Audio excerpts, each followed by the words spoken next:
রাতের অন্ধকারে পাহাড়ি অঞ্চলের সীমান্তগুলোতে গড়ে উঠেছে এক ভয়াবহ অস্ত্র ও মাদক সিন্ডিকেট। তাদের অর্থায়ন ও লেনদেন সম্পন্ন হচ্ছে আধুনিক প্রযুক্তির ক্রিপ্টোকারেন্সি ও ডার্ক ওয়েবের মাধ্যমে। স্থানীয় প্রভাবশালী জনপ্রতিনিধিদের প্রত্যক্ষ ও পরোক্ষ ছত্রছায়ায় বাংলাদেশে ভারত ও মিয়ানমারের উন্মুক্ত সীমান্ত অংশের এই চোরাচালান নেটওয়ার্ক এখন দেশের জাতীয় নিরাপত্তার জন্য সবচেয়ে বড় হুমকি হয়ে দাঁড়িয়েছে। জাতীয় দৈনিক নয়া দিগন্ত সীমান্তে মাফিয়াদের মাদক ও অস্ত্রের চোরাচালান সিন্ডিকেট নিয়ে করা এক প্রতিবেদনে এসব তথ্য তুলে ধরেছে। বিস্তারিত থাকছে ডেস্ক রিপোর্টে।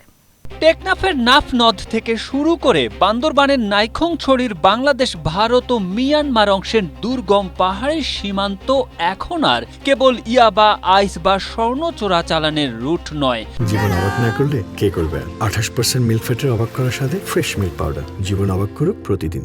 আন্তর্জাতিক অপরাধ চক্রের সহায়তায় এই পথগুলো দিয়ে দেশে ঢুকছে স্বয়ংক্রিয় ভারী অস্ত্র।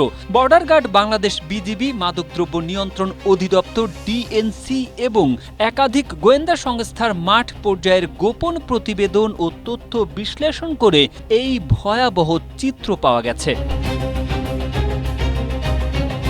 প্রতিবেদনে বলা হয়েছে, মিয়ানমারের সশস্ত্র আরাকান আর্মির সদস্যরা জেলেদের ধরে নিয়ে 5 থেকে 7 মাস আটকে রেখে মুক্তিপণ আদায়ের জন্য বন্দী রাখার ঘটনার বেশিরভাগই আসলে নাটক। আরাকানদের সাথে অনেক মাঝির বাণিজ্যিকভাবে সম্পর্ক রয়েছে। যেসব মাঝি অপহরণের শিকার হন তারা সশস্ত্র গোষ্ঠী আরাকান আর্মির সাথেই কাজ করেন। মাদক আনা নেয়া থেকে শুরু করে অর্থ আদান প্রদান করা হয় মোবাইল ব্যাংকিংয়ের মাধ্যমে। এরপর সেই টাকা ডিজিটাল প্ল্যাটফর্মের ক্রিপ্টোকারেন্সি ও ডার্ক ওয়েবের মাধ্যমে চলে যায় গন্তব্যে। এর সাথে জড়িত টেকনাফ ও কক্সবাজারের কয়েকজন মাফিয়া। গোয়েন্দা তথ্য অনুযায়ী মিয়ানমারের রাখাইন রাজ্যে জান্তা বাহিনী ও আরাকান আর্মির চলমান সংঘাতের সুযোগ নিচ্ছে আন্তর্জাতিক চোরাচালানিরা। নাফ নদের অববাহিকা এবং নাইখংছড়ির তমরু ও ঘুমধুম সীমান্ত দিয়ে রাতারাতি বদলে যাচ্ছে চোরাচালানের ধরন। আগে যেখানে কেবল মিয়ানমার থেকে ইয়াবা আসত, এখন সেখানে আসছে ক্রিস্টাল মেথ বা আইস এবং অত্যাধুনিক অস্ত্র।